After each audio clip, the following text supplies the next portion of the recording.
Halo guys, kembali lagi dengan gue Kuro guys, dan masih di konten Gajitai. Kali ini mari kita ngomongin beberapa karakter di seri ini yang harinya menjadi pasangan atau menjalin ikatan cinta satu sama lain dan bisa dikatakan kalau mereka mempunyai ending yang bahagia. Bahkan ada yang sudah mempunyai anak seperti pasangan Tomita dan Bozes, dan diantaranya juga ada yang memilih untuk tinggal di Jepang dan menetap di sana. Jadi langsung aja kita masuk ke pembahasannya.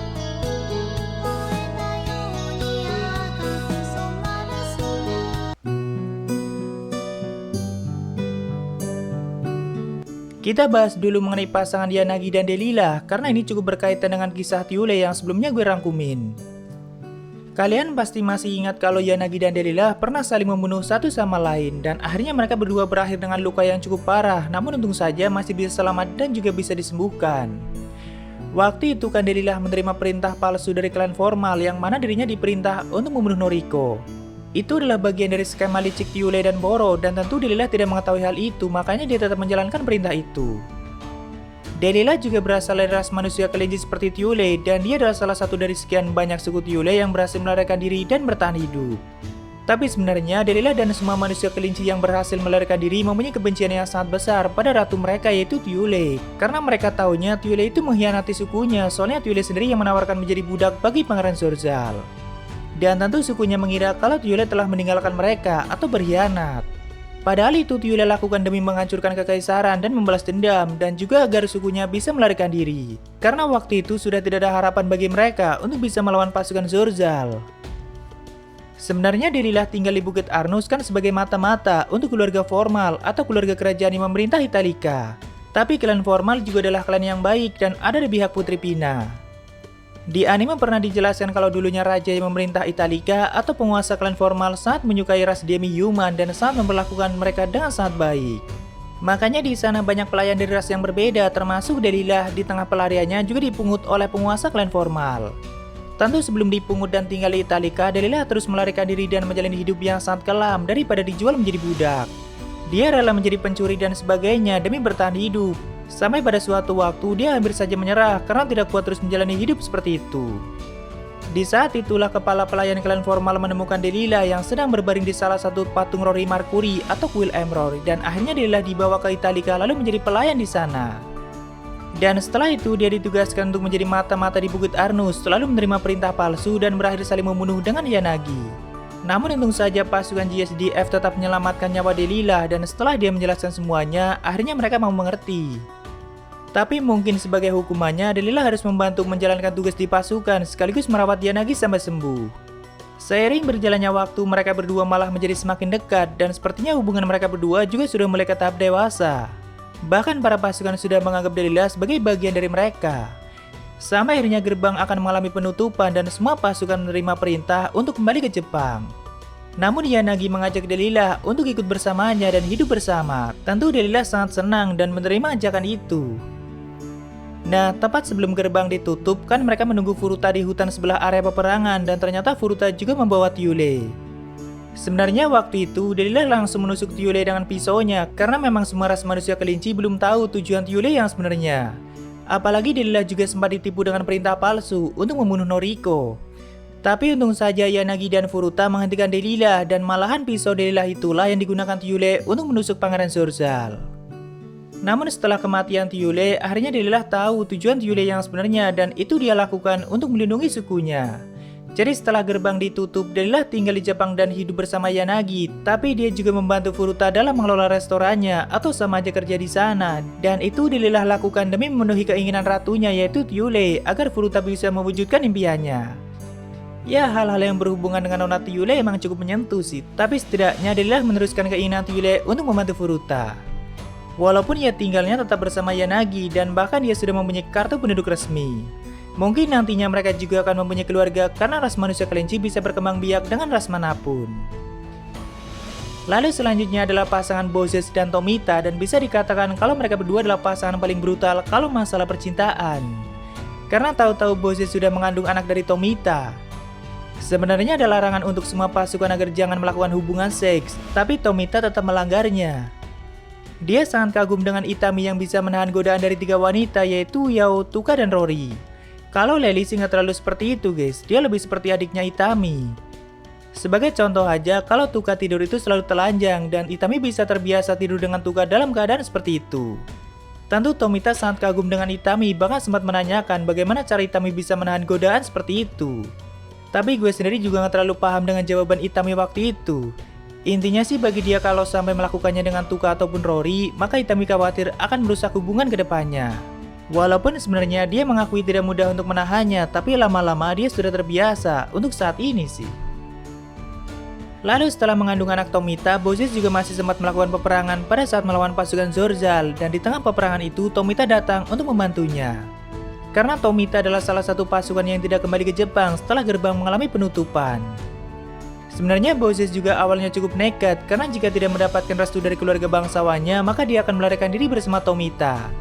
Tapi ya nyatanya mereka bisa hidup bersama sampai akhirnya anak mereka lahir dan diberi nama Tomita Mai. Akhir yang bahagia untuk pasangan agresif seperti mereka berdua. Lalu selanjutnya adalah pasangan Kengun dan Bifetra Ekati. Tidak banyak yang bisa diceritakan mengenai hubungan mereka berdua sih, karena keduanya sama-sama mempunyai sikap tegas dan kaku, tapi satu hal yang pasti mereka saling mencintai satu sama lain. Sebenarnya dari segi umur, mereka mempunyai perbedaan umur yang cukup jauh, namun Bifetra sendiri memang sangat tertarik pada pria yang jauh lebih dewasa darinya, apalagi pria tegas dan pemberani seperti Kengun. Ya kayaknya sih hampir semua pasukan elit Putri Pina menyukai pria yang jauh lebih tua dari mereka. Kengun sendiri adalah seorang kolonel dan tentu itu adalah pangkat yang cukup tinggi di dalam pasukan, dan dia juga adalah salah satu pasukan yang tidak kembali ke Jepang setelah gerbang mengalami penutupan. Dia bersama Tomita, Takeo, Kuribayashi, Itami, dan beberapa pasukan lain terutama yang tadinya adalah grup Itami Yoji tetap tinggal di wilayah khusus. Karena pada saat itu pasukan Pina sangat membutuhkan bantuan untuk mengalahkan pasukan Zorzal yang sangat banyak. Apalagi di sana juga ada wanita yang mereka cintai sedang melakukan pertempuran. Jadi waktu itu pasukan yang dipimpin oleh Kengun sempat membantu pasukan Pina dan akhirnya mereka memenangkan pertempuran. Jadi hubungan Kengun dan Bifetra juga semakin baik dan mungkin mereka juga akan segera mempunyai keluarga. Lalu berikutnya adalah pasangan yang tidak biasa antara Seri dan Sugawara, dan mereka berdua juga mempunyai perbedaan umur yang cukup jauh. Apalagi Seri sendiri baru berusia 12 tahun, walaupun setelah time skip selama 4 tahun, saat ini dia berusia 16 tahun dan tentu dia tumbuh menjadi wanita yang sangat cantik. Namun cinta mereka luar biasa sih dan sangat mempercayai satu sama lain. Sering kali Sugawara diledek oleh teman-temannya karena mencintai gadis yang baru berusia 12 tahun, terutama Yanagi yang sering kali meledeknya. Namun walaupun Seri masih sangat muda, dia sendiri mempunyai pemikiran yang sangat dewasa. Apalagi dalam segi politik, dia sangat pintar dan berbakat. Bahkan para politisi di Kekaisaran dan Jepang sangat mengakui bakat Seri dan mereka sering menyebut Seri sangat menakutkan untuk gadis seusianya. Putri Pina aja saat malas-malasan di Jepang sempat di roasting habis-habisan oleh Seri, sampai akhirnya Pina mau kembali ke wilayah khusus dan menjalankan tugasnya sebagai putri mahkota. Akibat bakatnya yang luar biasa, Seri menerima tugas sebagai duta besar Kekaisaran dan harus tinggal di Jepang selama gerbang mengalami penutupan, agar hubungan kedua belah pihak tetap berjalan dengan baik. Namun Sugawara sendiri harus tetap tinggal di wilayah khusus, jadi mereka berdua sempat berpisah selama 4 tahun. Sebelum berpisah, Sugawara menitipkan Seri pada Yanagi dan meminta Yanagi untuk mengurus semuanya setelah Seri sampai di Jepang. Sugawara yakin kalau keluarganya bisa menerima Seri dengan baik, asalkan Yanagi dan Seri menjelaskan semuanya. Dan benar saja Seri bisa tinggal di Jepang selama 4 tahun bersama keluarga Sugawara sambil menjalankan tugasnya. Bahkan dia sangat populer di Jepang dan banyak orang yang sangat mengaguminya. Tapi sampai light novelnya tamat, tidak dijelaskan apakah mereka berdua akhirnya menetap di wilayah khusus atau di Jepang. Kayaknya sih tetap tinggal di wilayah khusus setelah Seri menyelesaikan tugasnya. Lalu terakhir adalah pasangan Takeo dan Persia dari ras manusia kucing. Sama seperti Itami, Takeo juga adalah seorang otaku akut dan tentu dia sangat menyukai ras demi-human yang sangat cantik dan juga seksi. Terutama manusia kucing seperti Persia dan kebetulan fetish Takeo juga seperti itu. Takeo juga adalah salah satu pasukan yang tidak kembali ke Jepang dan di saat pertempuran terjadi, dia mempunyai tugas untuk melindungi kaisar yang ada di kerajaan Italika. Di sana juga ada Persia yang dari awal memang bertugas untuk melindungi kaisar. Walaupun awalnya dia cukup mati-matian untuk menahan pasukan elit Zorzal, tapi Persia sendiri juga lumayan kuat dan akhirnya tepat sebelum Persia kehabisan tenaga atau kekuatannya, Takeo datang tepat waktu dan berhasil mengalahkan pasukan itu. Tentu mereka mempunyai perasaan satu sama lain karena bagi Persia sendiri dicintai oleh pria seperti Takeo merupakan kebahagiaan baginya. Ya soalnya kebanyakan ras demi-human dulunya dipandang rendah oleh orang-orang di wilayah khusus. Sebenarnya Persia merupakan wanita yang cukup agresif dan juga nakal, tapi kadang bisa sangat menakutkan kalau sedang bertarung. Namun dia berusaha tetap terlihat feminim dan menyenangkan kalau di depan Takeo. Kalaupun Takeo menginginkan hal-halnya cabul, sebenarnya Persia juga sama sekali tidak keberatan, tapi sepertinya Takeo belum berani meminta hal-hal seperti itu. Namun sepertinya hubungan mereka berdua masih harus mengalami perkembangan untuk sampai ke tahap yang lebih serius. Ya, itulah beberapa orang di seri ini yang akhirnya menjalin hubungan cinta satu sama lain. Kalau untuk MC kita dan para haremnya sih masih seperti biasa, walaupun semakin kesini semakin banyak scene yang menarik. Terutama Rory, Tuka, dan Yao yang seringkali menggoda Itami. Nanti next kita bahas perjalanan mereka seperti apa setelah season 2 animenya guys.